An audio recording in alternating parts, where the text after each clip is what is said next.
Masak hayam murah jeung tumis cabe bendot ala si Bunit. Tuluy dahar hareupeun TV nongton brownies. Biasa we ninggih ari isuk-isuk teh nyampeurkeun pagawean. Bari ayeuna mah geuningan kotiris hawana teh. Heueuh pedah narikan halodo meureunan ieu teh besti. Ari di luar panas mentereng, ari sup ka jero imah tiris nyelecep. Matak sarareungah barang gawe ge besti. Heueuh ieu ge kumarayap teh ladang maksakeun. Dari kahayang mah ngagojod we jadi ulam kasur. Geus puguh geuningan kieu ieu. Ari henteu ku urang mah geuningan teu daek meresihan sorangan parabot teh. Aya meja rewok kudu dielapan ku urang. Tah eta wawadahan kotor ge caricing we teu dimaranian mah.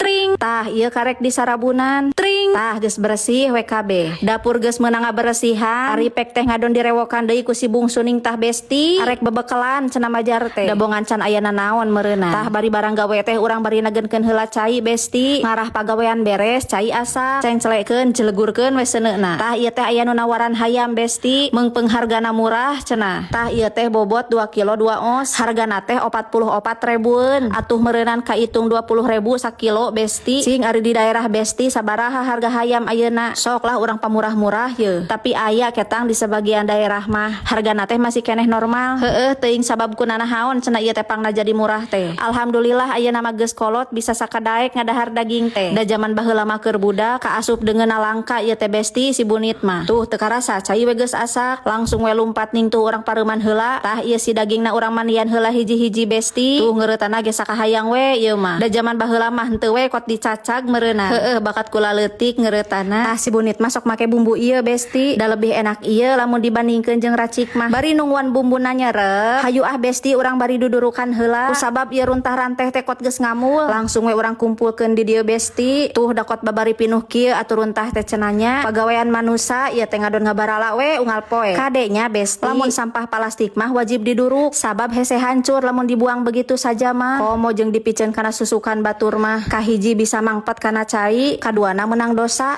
Tah dudurukanna geus beres. Hayu we ayeuna mah urang mula sarakeun eusi beuteung. Tah ieu si hayam murahna urang digoreng garing we besti. Ngarah terehna we ieu mah. Singkat cerita si daging hayamna geus asa kabeh. Tah ayeuna mah urang nyieun pangleuleurna. Urang nyieun tumis cabe bendot besti. Ieu teh jadi sayurana sekaligus sambelna. Tah biasa we bumbuna mah make kaldu bubuk, make pecin saeutik ngarah teu pati lada teuing. Ulah poho ditomatan ngarah seger. Tuh asak we. Kulantaran ayeuna teh aya jadwal konten kreator Bungbulang masuk acara brownies. Aradi jeung Teh Ardianti meungpeung dina TV-na iklan kene. Hayu we urang makel sangu kaluhur besti. Kulantaran ieu beuteung teh geus bebeledagan. Tapi hayang bari nongton mung katingaleun. Tuh ari pek teh kabeneran pas nepi pas mulai.